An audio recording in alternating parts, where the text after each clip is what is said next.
नमस्कार। प्रारब्ध पर आप सभी का स्वागत है। मैं अवनीश। स्क्रीन के दूसरे हिस्से में आज हमारे साथ हैं एक बार फिर हरिमोहन जी। हरिमोहन जी का आइए स्वागत कर लेते हैं। हरिमोहन जी, बहुत बहुत नमस्कार। राम राम, जय सिया राम। भैया Ram Ram. Thank you very much, आपने मुझे बुलाया। और आपके प्लेटफॉर्म पे आने के बाद एक मेच्योरिटी वाली फीलिंग आती है कि हाँ, मजा आता है।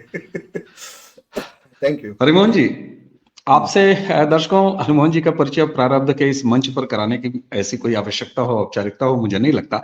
लेकिन फिर भी हमारे जो दर्शक नए जुड़ रहे हैं, हरिमोहन जी जियो पॉलिटिक्स पे, हालांकि पेशे से शिक्षक हैं, कहते खुद को विद्यार्थी हैं, और जियो पॉलिटिक्स पे बहुत अच्छी जानकारी, अध्ययन और भविष्य का आकलन और उसका विश्लेषण, संकेतों का विश्लेषण, इसके धनी व्यक्तित्व हैं हरिमोहन जी। तो आज हरिमोहन जी के साथ जरा यूएन को पकड़ेंगे। यूएन सिक्योरिटी काउंसिल का एक्सटेंशन नहीं हो रहा है, चीन बार बार उसमें रोड़ा लगाता है। भारत ने इस बार कुछ नया किया है।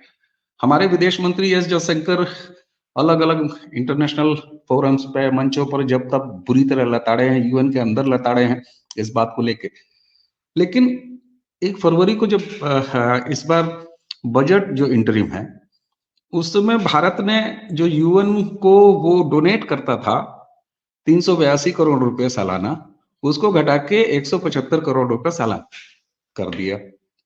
हरिमोहन भाई, ये भारत का जो ऐंठन है, जो उसने, जिसको कहते हैं ना कि पेट पे थोड़ा सा सिकुड़वाया है, ये एक नई टैक्टिस दिखाई दे रही है भारतीय विदेश नीति में, यूएन के प्रति वो भी। क्योंकि बड़ा कंसर्न लिया गया है कि इतना कम किया है, यानी मैटर करता है ये पैसा। ऐसा नहीं है कि 382 करोड़ के लिए मैटर नहीं करता था। तो ये नई भारतीय विदेश नीति क्या कहती है, कैसे देख रहे हैं आप? भैया थैंक यू, इतने बढ़िया टॉपिक के ऊपर आपने डिस्कशन रखा। मैं एक्चुअली एक्चुअली ये टॉपिक ऐसा है जो मैं खुद के प्लेटफॉर्म पे इतना ज्यादा नहीं कर सकता, क्योंकि मैं चाहता हूँ इसमें सवाल पूछे जाएं। अब अकेले अकेले में तो पढ़ाना होता है सवाल, फिर क्या होंगे। देखिए, एक्चुअली हम अपनी इसे इमेजिन करके देखते हैं, यूनाइटेड नेशंस है क्या। जैसे हमारे गांव में पंचायत होती है, मोहल्ला समिति होती है, और नगर पंचायत होती है। नगर पंचायत तो थोड़ी बड़ी हो जाती है, ग्राम पंचायत की हम बात करते हैं। ग्राम पंचायत है और मोहल्ला समिति है। ग्राम पंचायत के अंदर 5 पंच होते हैं। पंच जो होते हैं, अब आप इमेजिन करके देखिए, वो उन पंचों की क्या वैल्यू होती है गांव के अंदर। गांव में कोई भी काम होगा, वो पंचों से पूछ के किया, पंच उसके लिए डिसाइड करेंगे हाँ ना। बहुत सारे इवन नॉन जुडिशियल मैटर या जुडिशियल मैटर या खासकर सिविल मैटर्स में तो वो पंचायत जो है वो फैसला अपना लिख देती है कि ठीक है यार, आप इस तरीके से मैनेज कर लीजिए। ये बड़ा इंपॉर्टेंट फैक्टर होता है किसी भी सिचुएशन में, ये देखने वाली बात है भैया। अब आप इसे ऐसे देखिए कि अगर वो पंचायत, हमारे यहां भी क्या होता है, पंचायत में चुनाव होते हैं। 5 साल में चुनाव होते हैं, पंचायत पंच बदल जाती है। आपकी इच्छा होगी तो वो पंचायत जो है, इस बार आपका मूड नहीं कर रहा और पंचायत में पंच अगर बेकार काम कर रहे हैं तो उनको हटाया जा सकता है। यूएन में बस ऐसा नहीं है। अब आप इसे ऐसे इमेजिन करके देखिए कि पंचायत के अंदर 5 परिवारों के, 5 खानदानों के बंदे हमेशा के लिए बैठ गए हैं। वो, उसका बेटा, उसका बेटा, उसका बेटा, यानी 4 5 10 पीढ़ियों से अब वही बैठेंगे और वही फैसला सुनाएंगे। पहली बात, उन 5 परिवारों का एरोगेंसी लेवल क्या होगा, उनकी आपस की लड़ाई क्या होगी, और वो गांव में क्या किसी को उठने देंगे? नहीं उठने देंगे, क्योंकि वो गांव में कभी भी फिर वीटो आ गई ना उनके पास, फिर मैं नहीं करता। अब हुआ ये, सेकेंड वर्ल्ड वॉर में असलियत में यूनाइटेड नेशंस जब बना, उससे पहले लीग ऑफ नेशंस होता था। यूनाइटेड नेशंस जब बना, तो जो 5 विक्टर पावर्स थी, ये बड़ी ध्यान रखने वाली बात है, विक्टर पावर्स थी, अमेरिका, ब्रिटेन, रशिया, ये 3, और एक चौथा चाइना, जो कि उस टाइम पर डेमोक्रेटिक चाइना होता था, चियांग काई शेक वाला, नॉट माओजेडोंग वाला, चियांग काई शेक वाला। उसने भी काफी जापान को बैलेंस करे रखने की कोशिश की थी। बाद में ब्रिटेन की सिफारिश पर फ्रांस को भी इसमें शामिल कर लिया गया और पंचायत में हो गए 5 मेंबर।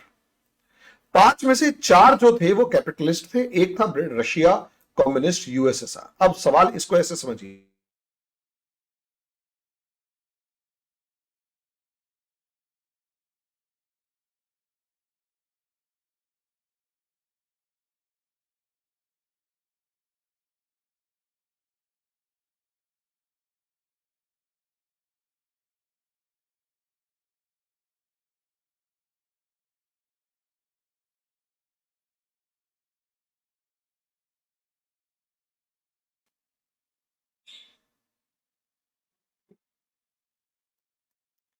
भैया 5 विक्टर जो थे विजेता, उनमें जर्मनी, अब सोच कर देखिए, हारे हुए को भी भाई, ताकत तो हारे हुए के अंदर भी थी, उसको भी तो अपने यहां बिठा लेते। जापान को नहीं बैठने दिया, जर्मनी को नहीं बैठने दिया, इटली को नहीं बैठने दिया, और भी जितने कंट्रीज है उनमें से किसी को नहीं बैठने दिया। कोई क्राइटेरिया नहीं है इन परमानेंट 5 का। अब हुआ क्या, इन पांचों ने पूरी दुनिया में कभी भी किसी को उभरने नहीं दिया।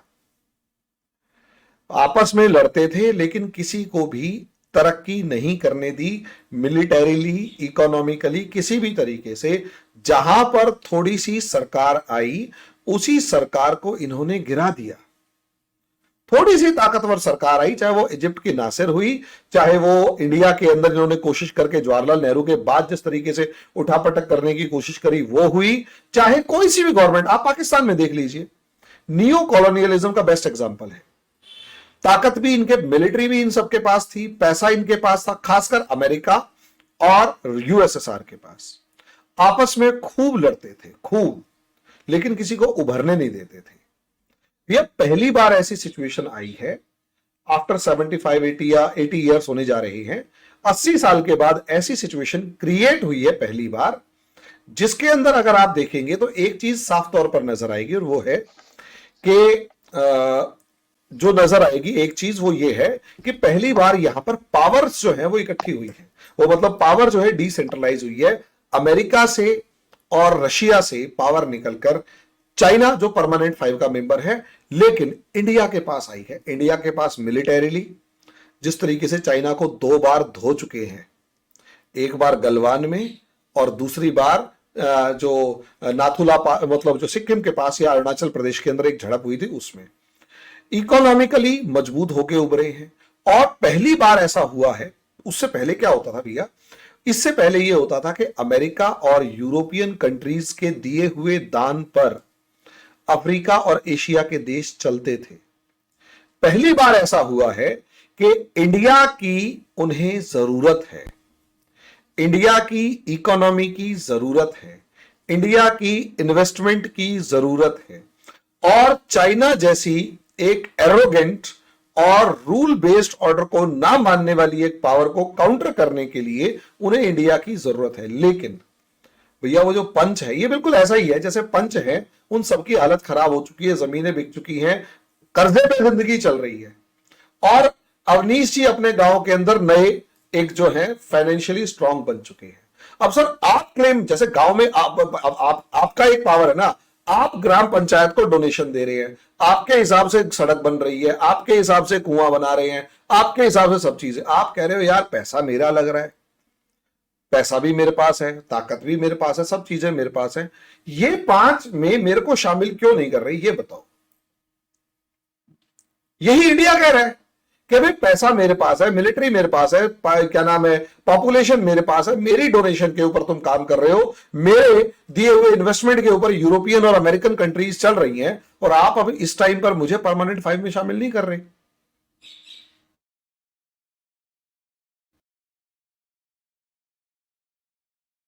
मुझे लगता है कि हरिमोहन जी के साथ एक बार फिर वो कनेक्शन का कुछ इशू है।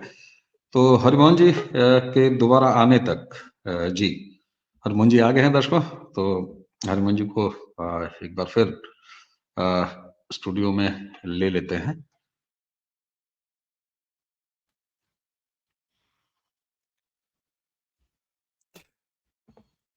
जी हरिमोहन जी, बीच में आपका कनेक्शन, जी कोई इशू नहीं जी, आप जारी रखें।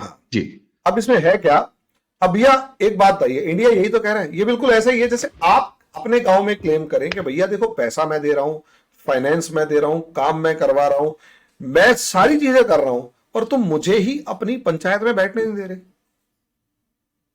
मुझे परमानेंट 5 बनाओ।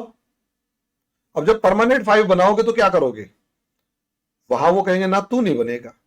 आपने कहा ठीक है, अगर मैं नहीं बनूंगा पैसे नहीं दे रहा, मेरा पैसा है ना, नहीं दे रहा। यही चीज तो इंडिया ने की है कि भाई मेरा पैसा है, नहीं दे रहा, काम खत्म, आधा कर दिया ताकि नट बोल्ट टाइट हो थोड़े से।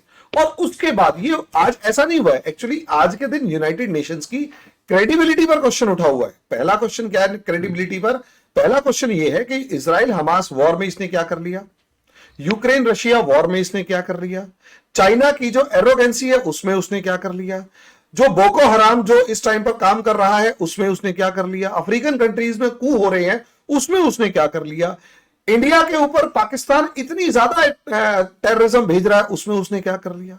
एक क्रेडिबिलिटी लॉस भी हो चुका है। और उससे बड़ी बात, जब इजराइल के अंदर यूनाइटेड नेशंस के मेंबर्स इजराइल के हमलावरों में पकड़े गए ना, तो उससे कहीं ना कहीं यूनाइटेड नेशंस की जो क्रेडिबिलिटी है वो टोटली कोलैप्स कर गई। और जो यूनाइटेड नेशंस की प्लेटफॉर्म का मिसयूज हो रहा है ना भैया, वो बड़ा खतरनाक है। मसूद अजहर जैसे बंदों को जिस तरीके से, आप खुद सोचकर देखिए, मसूद अजहर को यूज किए, मतलब उसको क्रिटिसाइज नहीं करने दे रहा चाइना। यानी यूनाइटेड नेशंस के प्लेटफॉर्म को यूज किया जा रहा है टेररिस्टों को बचाने में, कि नहीं नहीं नहीं, नहीं हम सोचेंगे। अच्छा, हम चाइना का कभी भी इस मामले में ये नहीं दिखाई दे रहा एक लेवल कि भाई वो जेन्युइनली कोई रीजन दे पा रहा हो, कह रहा हम सोच रहे हैं। Can you imagine, Masood Azhar मामले में हम सोच रहे हैं, हम डिसाइड नहीं कर पा रहे कि वो टेररिस्ट है या नहीं है। यानी आप एक विंडो पीरियड प्रोवाइड कर रहे हैं ताकि उसे टाइम मिले, उसके ऊपर सैंक्शंस ना लगे और आप उसे यूज कर सकें।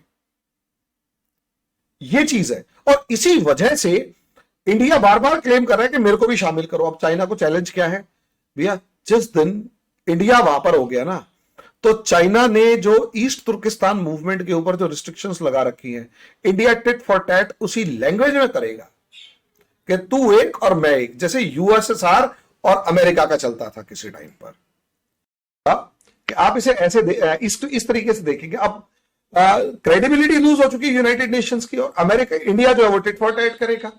अब आप सोचकर, अच्छा मैं एक चीज जो ध्यान दिलवा रहा था वो ये, इजराइल के मामले के अंदर जो यूनाइटेड नेशंस के मेंबर पकड़े गए थे, उसने यूनाइटेड नेशंस की क्रेडिबिलिटी को पूरे के पूरे यूरोप के अंदर बर्बाद करके रख दिया।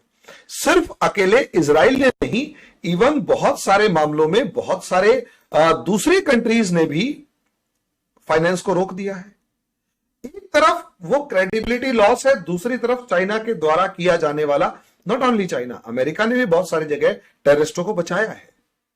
तो आज यूनाइटेड नेशंस की जो पंचायत है दुनिया की, वो अपने विश्वास के जो है ना लूज कर रही है, क्राइसिस से, संकट से गुजर रही है। लोग उस पर भरोसा नहीं करना चाहते। इंडिया इसी तरफ इशारा कर रहा है। अब लोगों को समझ में ये नहीं आता। एक बात देखिए, ये पंचायत है किस लिए? देखिए, इसे माने या ना माने, यूनाइटेड नेशंस ने एक रोल प्ले किया कि जो गुस्सा बैटलफील्ड पर निकलना चाहिए वो अक्सर सुपर पावर्स यूनाइटेड नेशंस के प्लेटफॉर्म्स पर आपस में झगड़ के निकाल लेती हैं। जैसे बहुत सारे मामलों में, जैसे क्यूबन मिसाइल क्राइसिस था। क्यूबन मिसाइल क्राइसिस में जब मिसाइलें तनी हुई थी, तो असलियत में दोनों पार्टीज के डेलीगेट्स ने एक दूसरे के ऊपर वर्बल वॉर्स इतने करे कि मिसाइल वॉर रह गई। ये एक नॉर्मल असेसमेंट है कि अगर आप सोचकर देखिए, इन्होंने एक दूसरे के ऊपर इतने अटैक्स किए यूनाइटेड नेशंस में बैठ के कि जो वर्बल वॉर इतनी ज्यादा हुई कि मिसाइल के उसका भड़ास अंदर ही अंदर यहां से निकल गई, तो वो मिसाइल अटैक नहीं किया एक दूसरे के ऊपर। ऐसे बहुत सारे मामले हैं। हाँ, छोटे कंट्रीज के मामले में यूनाइटेड नेशंस जो है वो फेल इसलिए होता है क्योंकि बड़ी कंट्रीज फिर मतलब कुछ ना कुछ रफड़ा क्रिएट करे रखती है और सिचुएशंस जो है वो अगेंस्ट में रहती है। इस चीज को हमें समझना होगा अच्छे लेवल पर। ये बड़ा इंपॉर्टेंट लेवल है। यस, बिल्कुल। और हरिमोहन जी, इस पूरे जैसे यूएन जिसको कि सबसे बड़ी संसार की पंचायत, दुनिया की सबसे बड़ी पंचायत, आपने उसको एक ग्राम पंचायत के स्तर से जोड़ के जब दिखाई है वो तस्वीर, तो उसमें 5 गांव के दबंगों के परिवार और उनके खानदान का ही कब्जा है। ये मतलब कितनी बड़ी नाइंसाफी हो रही है। और खुद को इंटरनेशनल, शायद यही वजह है कि वो कितने प्रासंगिक रह गए हैं। इस पर अब बात, मेरी बात ये है, मैं इसे दोबारा से थोड़ा सा वो करूंगा भैया। एक्चुअली क्या है, जो दबंग किसी टाइम पर थे, हाँ, ये नहीं ज्यादा है, ये ज्यादा बढ़िया, नया परिवार, नए 2-3 परिवार उभर के आए हैं जो ये कह रहे हैं कि इस पंचायती पे तुम्हारा ही अधिकार क्यों, मेरा क्यों नहीं? पैसा मेरे पास, ताकत मेरे पास, और तुम्हें मेरी जरूरत है, बल्कि मुझे तुम्हारी कम है, और फिर भी तुम मुझे इस पंचायत का मेंबर नहीं बना रही। ये गलत है। इंडिया ये कह रहा है। बिल्कुल सही बात है। इंडिया साफ साफ ये कहता हुआ दिखाई नहीं दे रहा है।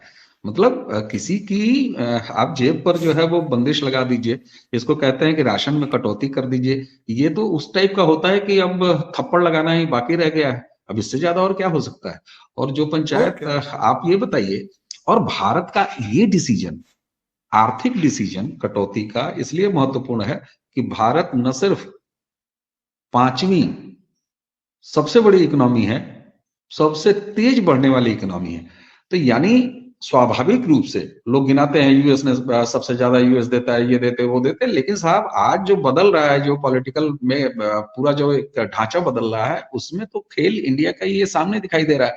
अच्छा, चीन को हम हैंडल क्यों नहीं कर पा रहे हैं? अगर अकेला चीन ही नहीं चाहता कि हम सिक्योरिटी काउंसिल में आए, क्या गिरते हुए बाकी या सारे पांच बुढ़े जो हैं वो नहीं चाहते पंच कि हमारी एंट्री ना हो, देखिए, यहां हमारी पर एंट्री हो? इस यूनाइटेड नेशंस की एक सबसे बड़ी कमजोरी कहो या कुछ भी कहो, वो आज तक मुझे भी समझ में नहीं आया।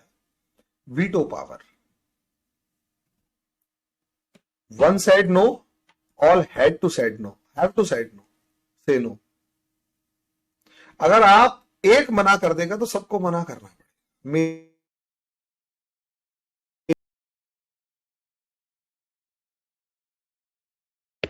दर्शकों, एक बार फिर मुझे लगता है कि आज थोड़ी सी विशेष कृपा हो रही है हरिमोहन जी के यहाँ, लेकिन हम ये बेहद महत्वपूर्ण बातचीत है, इसलिए हम इसको जारी रखेंगे। एक बार फिर हरिमोहन जी आ गए हैं, थोड़ा सा ट्रिपिंग टाइप की उनके यहाँ हो रही है। तो हरिमोहन जी हमारे साथ फिर एक बार आ गए हैं, तो चर्चा बेहद महत्वपूर्ण है हरिमोहन जी, इसलिए मैं जारी रखे रहा हूं ताकि बहुत सारी एडिटिंग ना करनी पड़े हमको, है ना। तो दर्शकों, एक बार फिर हरिमोहन जी जी। तो असलियत में वही एक सिचुएशन है कि वहां जो मेन प्रॉब्लम है ना इंडिया के साथ भी मतलब आ रही है यूनाइटेड नेशंस में, वो यही आ रही है असलियत में कि इंडिया ये कह रहा है भैया मेरी पोजीशन तो स्ट्रांग करो, ठीक है। और दूसरी सबसे बड़ी प्रॉब्लम जो आ रही है यहां पर यूनाइटेड नेशंस के अंदर, कि जो चाइना है, मतलब एक अगर ना कर रहा है तो सबको ना करनी पड़ती है। ये वीटो पावर मुझे जो आज तक समझ में नहीं आया। इंडिया कह रहा है कि तुम्हारी इस वीटो पावर ने असलियत में दुनिया के बहुत सारे मुद्दे सुलझने ही नहीं दिए, और जो मुद्दे हैं जानबूझकर सिर्फ वीटो वीटो खेलते रहते हो, कभी इसने लगा दिया कभी उसने लगा दिया, मुद्दे सॉल्व हो नहीं रहे हैं, इररिलेवेंट हो चुके हैं। और सबसे बड़ी बात, ब्रिटेन और फ्रांस से बड़ी इकोनॉमी इंडिया हो चुका है। ब्रिटेन और फ्रांस को इंडिया के फ्री ट्रेड एग्रीमेंट की जरूरत है, इंडिया को नहीं है। ब्रिटेन और फ्रांस को जरूरत है, और वो किस चीज के इस टाइम पर बने हुए हैं, उसमें चेंज तो करो। तो इसलिए बहुत सारे ऐसे सिचुएशंस हैं जो कि करना पड़ेगा। वरना अब आप एक सवाल पूछेंगे कि अगर मान लिया यूनाइटेड नेशंस में बार बार वीटो लगता रहा तो क्या होगा? बढ़िया है भैया। कई बार क्या होता है कि लाइन सीधी नहीं हो पा रही, या एक दीवार है वो सीधी नहीं हो पा रही या सही नहीं हो पाएगी, ना तो उसे गिराओ ना उसे बदलो, पड़ी रहने दो, प्रकृति उसका जो है न्याय करेगी, आप एक नई लकीर खींच दो। यहां यही कोशिश हो रही है। पहले ये कोशिश ब्रिक्स के अंदर चाइना कर रहा था, अब इंडिया ने उसी के पैरेलली एक कोशिश करना शुरू कर दिया है G20 के मामले में। अब ये देखिए, G20 के मामले में 20 बड़ी इकोनॉमीज दुनिया की, जहां 80%, 87% के करीब जीडीपी, पॉपुलेशन, ये सब चीजें हैं, वो सारे देश बैठे हुए थे। उन सबके अंदर 56 अफ्रीका के देशों को लाके बिठा दिया, अफ्रीकन यूनियन को, कि तुम्हारी भी एक आवाज सुनी जाएगी। अगली बार की G20 की तैयारी है, लैटिन अमेरिका को जोड़ देंगे। अगर तीसरा सिर्फ एक ब्लॉक और बचा है और 2 ब्लॉक्स बच जाते हैं, यूरोपियन यूनियन तो है ही, तो यूरोप पूरा आ गया, और अफ्रीकन यूनियन को इंडिया में जोड़ दिया गया, लैटिन अमेरिका को ब्राजील के अंदर जोड़ दिया जा रहा है, उसके बाद आसियान बचा और सेंट्रल एशियन कंट्रीज बचे। तो एक बात आओ, दुनिया की सारी पॉपुलेशन कवर तो हो ही गई है G20 में। आपने यूनाइटेड नेशंस का एक पैरेलल ऑर्गेनाइजेशन खड़ा कर दिया, वैसी ही अथॉरिटीज आप डिक्लेयर कर दो कि हाँ हमारा एक ओपिनियन है, हाँ इसमें हेड जो है वो चेंज हो रहा है, परमानेंट 5 या वीटो किसी के पास नहीं है, क्रिटिसिज्म और प्लेटफॉर्म दोनों के सेम हो जाएंगे। जिस दिन भाई 190, 200 जो मेंबर्स हैं वो यूनाइटेड नेशंस में, और वही 190-200 मेंबर्स अगर G20 में हो जाएंगे, दो पैरेलल बॉडीज खड़ी हो गई। दुनिया अपना जो फैसला है वो G20 में करवा लेगी। भाई बचा यही ना कि एक बैंक दुनिया को यही तो कन्विंस करना। जी दर्शकों, आज चर्चा जितनी रोचक हो रही है हरिमोहन जी से, क्योंकि सिक्योरिटी काउंसिल में भारत का होना कितना महत्वपूर्ण है भारत के लिए या बाकी विश्व के लिए, ये तो हम जान ही रहे थे। उसी के साथ हम ये भी जान रहे हैं हरिमोहन जी से लगातार बातचीत करते हुए कि आखिर ये इसका विकल्प क्या है। और ये सवाल पूछा जाता कि हरिमोहन जी उसको बता रहे हैं G20, और वो बात समझ में आ रही है। जी हरिमोहन जी, भाई वही वाली बात है, गांव में एक नई पंचायत बना लो, 5 जो नए आए हैं ताकतवर, जिनके पास पैसा भी है ताकत भी है, वो नई पंचायत बना लो, और गांव वालों को कहते हो उस पंचायत की सुनने की जरूरत नहीं, हमारी सुनो। ये खेल अभी धीरे धीरे शुरू हो गया है, और ये खेल थोड़े दिन के बाद आपको दिखेगा। भाई जैसे यूनाइटेड नेशंस का वर्ल्ड बैंक है, IMF है, यहां इन्होंने अपने बैंक बनाने शुरू कर देने हैं। जैसे ब्रिक्स ने अपना बैंक बनाया डेवलपमेंट बैंक, ऐसे ही G20 का अगर बैंक बन जाता है, G20 अपनी एक कोर्ट एस्टेब्लिश कर लेता, वरना ICJ तो चल जाएगा, कोई बात नहीं। वीटो का ही तो इशू है ना सिक्योरिटी, वो यहां काम हो जाएगा। तो एक अजीब सा एफर्ट चल रहा है कि या तो आप यूनाइटेड नेशंस में रिफॉर्म्स करो, वरना यूनाइटेड नेशन को इतना इररेलेवेंट कर देंगे कि इसकी खुद की एग्जिस्टेंस खुद की नजरों में नहीं बचेगी, और उसके पैरेलल G20 खड़ा करके दिखा देंगे। चाइना ने शुरुआत ब्रिक्स में की थी, उसे कामयाब नहीं होने दिया गया, अर्जेंटीना बाहर निकल रहा और बड़े अजीब से कलेश है।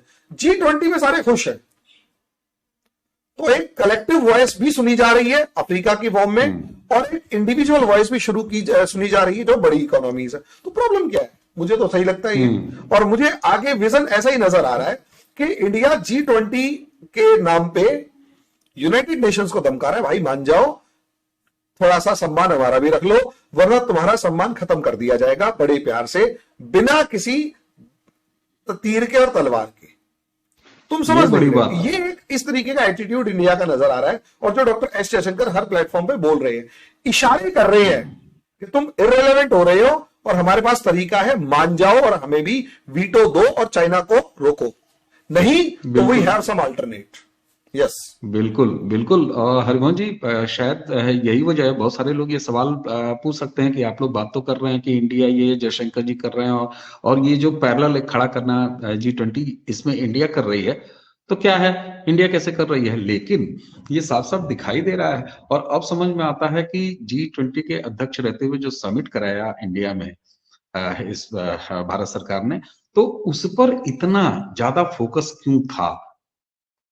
वो एक G20 का बारी बारी से सारे बनते हैं, कोई नई बात नहीं थी, लेकिन इस बार इंडिया ने जिस तरीके से G20 को ओन किया है, और लग रहा था कि ये पूरा मामला तो वो सदारत करते हुए दिखाई दे रहा है। अच्छा, ये जो होता है ना कि धीरे धीरे कर दो और UN खत्म हो जाए, भारत के साथ ये कितने टाइम पीरियड में होता हुआ देख रहे हैं आप?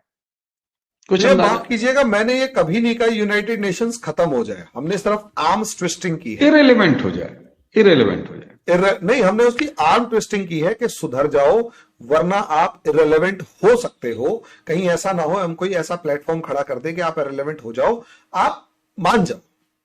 लेकिन इस G20 की ऐसी तैसी करने की भैया बड़ी तगड़ी राजनीति हुई है। इसे ऐसे देखिए, G20 की को खत्म करने का तरीका सोचकर देखिए। सबसे पहले या कमजोर करने का, शी जिनपिंग का ना आना, और टर्की के मामले में एक अलग तरीके की राजनीति करना। आप सोचकर देखिए, शी जिनपिंग का ना आना यहां पर यही दिखा रहा था कि देखो, एक पंचायत में यही है ना कि जैसे मानिए शादी ब्याह है, भैया शादी ब्याह को बिगाड़ना है, और वो जानता है कोई कि ये जो शादी ब्याह के अंदर अगर ये शादी सक्सेसफुल हुई, बढ़िया तरीके से हो गई, तो इस आदमी का मान सम्मान रुतबा जो है वो गजब लेवल पर जाएगा। कई बार होता है ना भैया कि बेटे की शादी या बेटी की शादी के अंदर सब कुछ बढ़िया बढ़िया तरीके से हो रहा है, कोई प्रॉब्लम आई ही नहीं है, तो उसके बाद बंदे का मान सम्मान और रुतबा आ रहा है, भाई मजा आ गया, उसकी शादी में गए थे, वहां गए थे और उसने ये किया वो किया। अब जलने वाले क्या करेंगे? चाहे घोड़ी के पीछे बीड़ी लगा दे, कुछ ना कुछ जरूर करेंगे। मतलब ये होता है ना भैया। तो ये चीज जो हमारे घरों में होती है, या हमारे गांव देहात में होती है, शहरों में होती है, हमारे समाज में होती है, वो चीज देशों के समाज में भी होती है। तो चीन असलियत में G20 मीटिंग जो इंडिया में हुई थी उसमें यही फील कर। दर्शकों, एक बार फिर ये कनेक्शन वाला इशू हुआ, लेकिन हरमोहन जी की बात आप सुन रहे हैं। हम ये चर्चा उनसे करके ही दम लेंगे, और इसीलिए मैं जो है एडिटिंग ना करना पड़े, इसलिए मैं वीडियो बात कर रहा हूं और इसको जारी रखने का प्रयास कर रहे हैं। तो हरमोहन जी एक बार फिर आ गए हैं, हरमोहन जी से फिर बात करते हैं। आज चलिए। मुझे सही में बड़ी शर्मिंदगी सी फील हो रही है इस नेट की वजह से। हरमोहन जी, हम लोग भी तुल गए हैं कि आज तो बात करके ही रहेंगे और ये बात करके जोड़ेंगे। करनी ही है। जी हरमोहन जी। तो भैया वही चीज मैं बता रहा था, चाइना ने एक पूरी कोशिश करी G20 फेल हो जाए, टर्की के मामले में, खुद के मामले में एक दो छोटे मोटे, लेकिन वो जलसा इतना ग्रैंड था, चाहे वो भारत मंडपम था, चाहे कुछ भी था, वो जलसा ऐसा था, इतना जबरदस्त था कि कुछ कहने की हद नहीं। और ऐसा नहीं है कि अमेरिका ने भी कोशिश नहीं करी इंडिया के उस G20 के अंदर इंडिया के रुतबे को डाउन करने की। भैया याद करो कनाडा वाला इशू, अगर मोदी जी वहां कनाडा के मामले में जिस तरीके से ट्रूडो को हैंडल कर गए, और अगर वो ढंग से हैंडल नहीं करते तो इंडियन मीडिया ट्रूडो के नाम पर तैयार बैठा हुआ था कि तुमने क्या किया। ये तो है ना, वो दैवीय शक्तियां हमारे प्रधानमंत्री के साथ बैठी हुई थी कि कभी उसका जहाज खराब हो रहा है और कभी कुछ हो रहा है और कभी कुछ हो रहा है।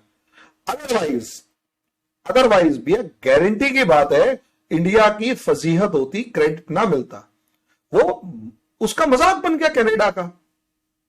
वरना अमेरिका ने कोशिश करी थी कि जो उसे चाहिए IMEC वो तो मिला ले, बना ले, लेकिन इंडिया को इसका क्रेडिट ना लेने दे। एक बड़ी बारीक सी लड़ाई होती है कि क्रेडिट नहीं लेने देंगे, काम वही करेंगे जो मेरा होगा तुम्हारा भी होगा, लेकिन क्रेडिट तुम्हें नहीं लेने देंगे। याद कीजिए भैया, जब अभी प्रधानमंत्री अमेरिका गए थे तो सारा काम बढ़िया बढ़िया हुआ। बराक ओबामा ने, जैसे मोदी जी बाहर निकलते, बराक ओबामा ने कहा ह्यूमन राइट्स इशू है इंडिया में। इसका मतलब क्या कि अगर इंडिया क्रेडिट के ऊपर डिस्कस कर रहा होता तो प्रॉब्लम थी, लेकिन अब डिस्कस हो रहा है कि India have human rights over. ये गेम चलती है। तो G20 में अमेरिका ने भी कसर नहीं छोड़ी थी, कनाडा के मामले में खूब कोशिश कर रखी थी, लेकिन इंडिया ना तो इसके काबू में आया और चाइना के काबू में तो बिल्कुल भी नहीं आया। और यहीं से चाइना की जो साख है ना, साख दुनिया में as a claiming super power, वो कहीं हद तक उसको डैमेज पहुंचा। और आज जो इंडिया चाइना फेस कर रहा है, सोचकर देखो भैया, सितंबर के अंदर G20 होता है, 2 महीने नहीं रुका गया, 2 महीने। 15 नवंबर को शी जिनपिंग अमेरिका बैठा हुआ था। अमेरिका, क्योंकि उसे पता था कि G20 के अंदर जो डिसाइड हुआ है और जो साख इंडिया बना ले गया, उसने चाइना को सबसे ज्यादा डेंट पहुंचाया है। डेंट जिसे कहता है ना, बहुत बुरी तरीके से, एक तरीके डैमेज, डेंट तो छोटा वर्ड हो गया, डैमेज पहुंचाया है। उस डैमेज कंट्रोल के लिए वो अमेरिका पहुंचा, लेकिन बाइडेन ने उस पर पलीता मार दिया। वो वहीं बैठा हुआ था, उसमें डिक्टेटर बोल दिया उसको कि जातू तो डिक्टेटर है। यहीं से सिचुएशन। जी दर्शकों, एक बार फिर वो समस्या हो रही है, लेकिन अब हम एक बार अंतिम बार और हरमोहन जी से जुड़ने का प्रयास करेंगे। और हरमोहन जी से जुड़ते ही हम इस बातचीत को अब समेटने का प्रयास करेंगे, क्योंकि ये थोड़ा सा मुझे लगता है कि हरमोहन जी के साथ इस बातचीत को तकनीकी जो है ना, वो बार बार नजर लगाने का प्रयास कर रही है। लास्ट एक लाइन में अपना कंक्लूड करूंगा भैया जी, तो लास्ट कंक्लूड कि ये एक अजीब जियोपॉलिटिक्स थी, और G20 को फेल करने के पीछे का लॉजिक ही ये था कि यूनाइटेड नेशंस के सामने ये G20 ना खड़ा हो पाए। और देखो खड़ा हो गया। अब एक बात देखो ना, लगभग 100 से ऊपर देश इकट्ठे हो चुके हैं इसके अंदर, अगर जहां तक मेरी कैलकुलेशन ठीक बैठ पा रही है तो 56 और 27 80-90 तो हो ही गए, बड़े बड़े बिल्कुल बड़े, अगर 80-90 हो गए। और अगर इसमें अर्जेंटीना वगैरह, लैटिन अमेरिका और सेंट्रल अमेरिका जुड़ जाता है तो अपने आप में ये एक यूनाइटेड नेशंस खड़ा हो जाएगा। बिल्कुल ठीक बात ये है। एक कैलकुलेशन चल रही है और तगड़े वाली। और इंडिया सिर्फ आर्म्स ट्विस्टिंग कर रहा है, एक अलग ही जियो पॉलिटिक्स है, जंजाल सा बना हुआ ऊपर, हर कोई एक दूसरे के साथ खेल रहा है और उसमें इंडिया सबसे सेफ खेलता हुआ इस टाइम पर नजर आ रहा है। पावर पोजीशन क्लेम कर रहा है, पावर शो कर रहा है, पोजीशन क्लेम कर रहा है बिना किसी से लड़े। बिल्कुल ठीक जी बात भैया। है। और ये सब इंडिया कर रहा है हरमोहन जी, इसका सबूत मिल रहा है। जैसे होता ना कि किसी चीज का फिजिकल सबूत आपको मिल जाए, यहाँ फिजिकल नहीं साहब, यहाँ नोटों में सबूत मिल रहा है, फाइनेंशियल सबूत मिल रहा है। 382 करोड़ सालाना जो बजट था उसको उठा के 175 करोड़ रुपया साल का कर दिया। तो ये तो साफ साफ सबूत दिखाई दे रहा है भैया कि आर्म ट्विस्टिंग नहीं, ये तो जेब भी छोटी कर दी ऐसे काट के, या राशन कम कर दिया, है ना। यहाँ भारत अपने लोगों को, करोड़ों लोगों को राशन खिला रहा है और तुम्हारा राशन जो है आधा कर दिया। तो ये हालांकि मैं उसको पेट पे लात पड़ना नहीं कहूंगा, क्योंकि उससे बहुत सारे यूएन से जो है पैसे बाकी लोगों को भी जाते हैं हेल्प के लिए, लेकिन यूएन उसका कितना सार्थक इस्तेमाल कर रहा है ये यूएन को सोचना होगा। और हरिमोहन जी, मुझे लगता है कि यही चीज यूएन को और पंचों को ये सोचने पर मजबूर कर देगी कि अगर इतनी बड़ी आबादी वाला, पांचवा सबसे मजबूत अर्थव्यवस्था और बड़ी अर्थव्यवस्था वाला देश भारत अब यूएन सिक्योरिटी काउंसिल से बाहर नहीं रखा जा सकता। चीन को सीधा करने की जिम्मेदारी खुद विश्व के बड़े लोगों पर और पंचायतों पर। क्यों? अभी चल रहा है ये मामला, इसमें अभी पता है क्या है, चीन को भी खत्म नहीं करेंगे।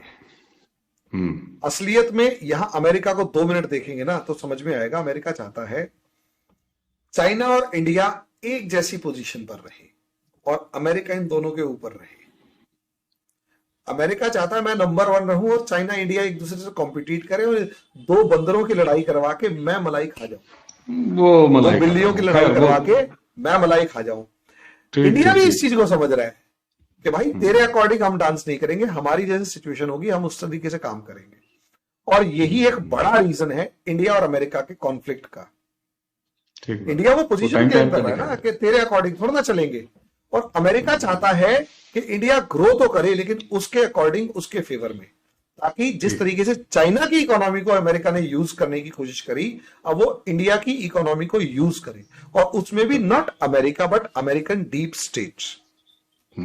बिल्कुल, ये बात समझ में आती है, ये बात समझ में आती है। और हरमोहन जी, यूएन के सिक्योरिटी काउंसिल में परमानेंट सीट के हवाले से एक जो पूरे जियोपॉलिटिकल सिचुएशन और उसका भारत में कैसे असर और भारत कैसे उस पर असर डाल रहा है, इन आयाम पर बात की। दर्शकों, हमें लगता है कि कुछ तकनीकी व्यवधानों के बीच हम एडिट करने का प्रयास करेंगे, लेकिन बहुत ज्यादा मेहनत भी एडिटिंग में करने में, कंटेंट जो है वो कहीं डिस्टर्ब ना हो, तो हम छोटे छोटे उन गैप्स को मेंटेन भी रखेंगे, क्योंकि वीडियो हमने कंटिन्यू किया था। हरिमोहन जी, आपको बहुत बहुत धन्यवाद। और दर्शकों, इसी के साथ हमें और हरिमोहन जी दोनों को आज्ञा दीजिए। प्रणाम, नमस्कार भैया। नमस्कार, थैंक यू।